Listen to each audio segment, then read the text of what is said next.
comedy, right? Let's get it started. Woo. Yeah. Got my friends in the crowd. Got my sweet partner in the crowd. By the way, Sam, just so you know, I met someone else. Yeah. So, I'm redoing comedy now. I started comedy at 19, and since I was the only girl in a very thin comedy scene, I randomly on my second try got booked to open a comedy show at the Alamo Draft House, and I never forgot that night. I don't know if you guys get that, or did you forget? Did you forget the Alamo already? All right. Okay, all right. Let's get serious, guys. Now I have a partner, you know, I'm above 25, so people in power don't want to lay me anymore. They know my prefrontal cortex lobe is developed, so they don't try to like trick me. Anyway, so I love comedy. We have comedy back at the Catamount Lounge as well, and you know, I'm mentioning this because sometimes I get really excited to share my jokes. Like when we closed down a comedy show a couple days ago, one of the comedians, they were done, they were packing up, and I was like, let me see if me, an amateur woman comedian, can sneak in a little joke. So I was like, you know what, bye guys, you might have a wife and a kid and a successful career, but I probably have a bigger body count than you. I think they kind of just thought I was being, I don't know. But one of them did ask, they were like, hey, earlier you said you were Mexican, right? Do you mean like body count or like a body count? And I was like, brother, I mean, if looks could kill. Anyway, no, I've never killed anybody, guys. I've never killed anybody. I did go through a phase, though. A lot of people who know me know that I was really into cannibalism for a while. I think it's a cool niche. I would always be the type of guy to go out to fly to Europe and maybe spend $100,000 on like one cannibal dinner. Just one. I just want to try it, guys. Circle of life. But now these days, now that the rich tech billionaires are doing it, I don't know if it sounds as cool anymore. You know, it's not that cool when like the mainstream's doing it. Except in the case of the zombie apocalypse, right? You guys know that the chances are slim but never zero. Okay, I may not be a good archer, I may not be a good shooter, I may not even be a fast runner, but down in the panic bunker, trust me, I will be able to delegate who eats who first. You guys sure you want to be on my team? Yeah. You know, it's the lesser of two evils in that case. If the world is already ending, all right?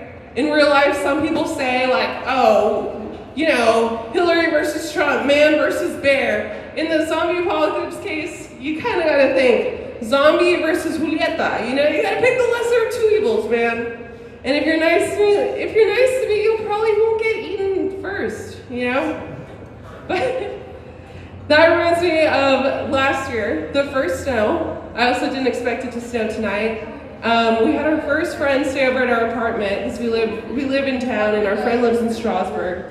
And it was a really good night. We just got done closing down the bar. It was like 4 a.m. We still had some wine left. You know, we're getting a little freaky. You know, there's a lot of lines that can be crossed there. You know, so we were getting a little funny. And I was like, dude, wouldn't it be really serious, like seriously funny if you came here and you're stuck here and you realized I was a serial killer and that I would slowly start to eat your body in my bathtub.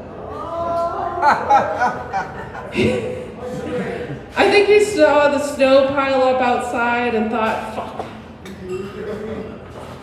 But that's not my most controversial opinion, guys. My most controversial opinion, ladies and gentlemen, I outraged an entire birthday party by sitting at the end of the table and honestly telling people how I feel.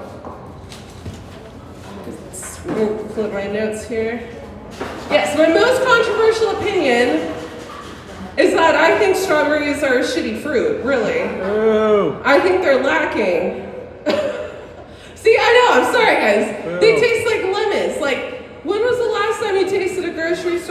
strawberry. Now maybe it's just me, okay? Maybe there's a lot of chemicals in the strawberries or chemicals in my body. I haven't had one from a farm. You know, there's a lot of chemicals and processes and preservatives and, you know, microplastics in our brain and GMOs. What the hell does a GMO even stand for anyway? Genetically modified onion, genetically modified organism. Okay? Genetically modified organisms are in our food. I wish we debated whether or not strawberries were good these days, instead of whether or not women should have some rights and stuff.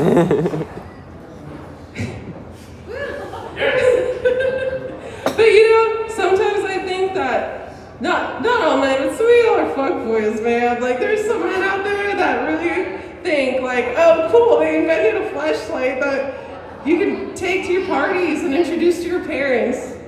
The fleshlight has feelings. And then they're like, oh shit, the fleshlight has feelings. It's a little awkward then. I don't know. If it were me, I would just stick to the fleshlight. You know, you don't want to get the complicated feelings involved. But you know, women who are tired of being disappointed by men, dude, everything that's disappointing. Think about it, menstruation, menopause, like everything that's disappointing starts with men.